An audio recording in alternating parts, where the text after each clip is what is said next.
അപ്പോഴേ ഇനി എനിക്കൊരു കടം ബാക്കിയുണ്ട്. കഴിഞ്ഞ ഓണത്തിന് ബാക്കി വെച്ച കടം അതിനി വീട്ടണം. പിന്നെ ആ സാഗർ വരാനുള്ള സമയമായിട്ടുണ്ട്. അവൻ കാണുന്നതിന് കുഴപ്പമൊന്നുമില്ല. അവനിപ്പോ നമ്മുടെ ആളാ. തനിക്കും മഹാലക്ഷ്മിക്കും വേണ്ടി അവൻ ആത്മാർത്ഥമായി പ്രാർത്ഥിക്കുന്ന കൂട്ടത്തിലാ ഇപ്പൊ സാഗറും അവന്റെ പെണ്ണും. അത് ഞങ്ങൾക്ക് അറിയാം സാർ.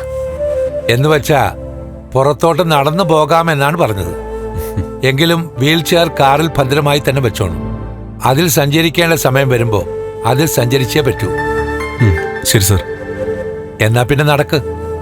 കണ്ണൻ തന്നെ മുൻപിൽ നടക്ക്. ഞങ്ങൾ അത് കണ്ട് പിന്നാലെ നടക്കാം. അത് നടക്ക്.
ഇപ്പൊ എന്താ കടമെന്ന് മനസ്സിലായോ?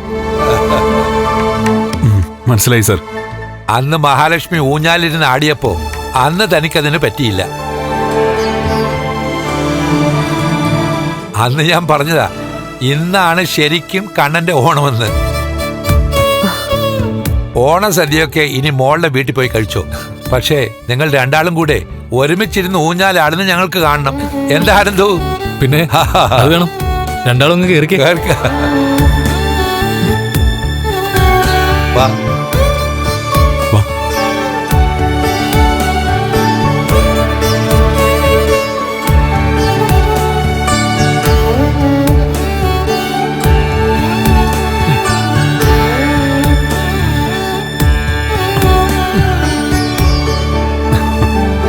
രണ്ടുപേരും ഇരിക്കേ.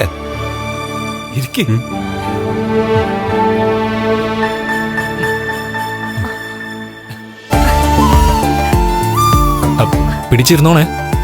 കുഴപ്പമൊന്നുമില്ലടാ, നീ ആട്ടിക്കോ.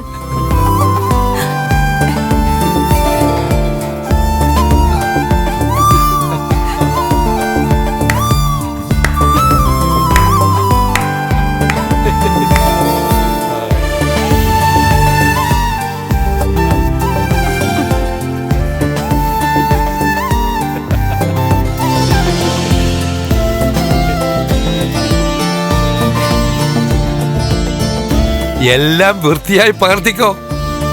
ഇതൊക്കെ ജീവിതത്തിലെ അത്യപൂർവ കാഴ്ചകളാ.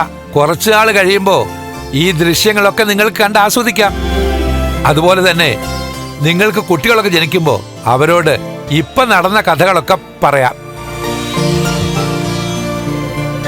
ആ കഥകൾക്ക് ജീവൻ വെക്കാൻ ഈ രംഗങ്ങളും അവരെ കാണിക്കാം.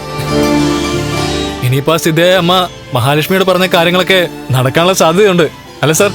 പിന്നെ ഇവർക്കിനി അവകാശങ്ങളുണ്ടാവും.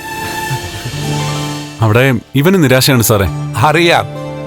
ലേഖ ഒരിക്കൽ എന്നെ വന്ന് കണ്ടതല്ലാതെ പിന്നീട് വന്നിട്ടില്ല. എന്തൊക്കെയോ കുടുംബപരമായി തിരക്കപ്പെട്ടു പോയെന്നാണ് ഇയാൾ പറഞ്ഞത്. അയാൾ മടങ്ങി വന്നിട്ടുണ്ട് ഇപ്പോ. എന്നാ പിന്നെ നമുക്ക് ചികിത്സ തുടങ്ങാം.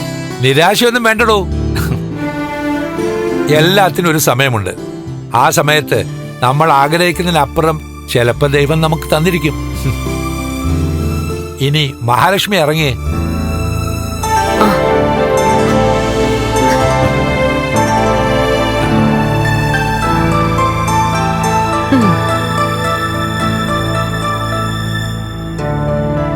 ഇനി കാൽ വെച്ച് നുന്തി നോക്കിയേ കണ്ണ.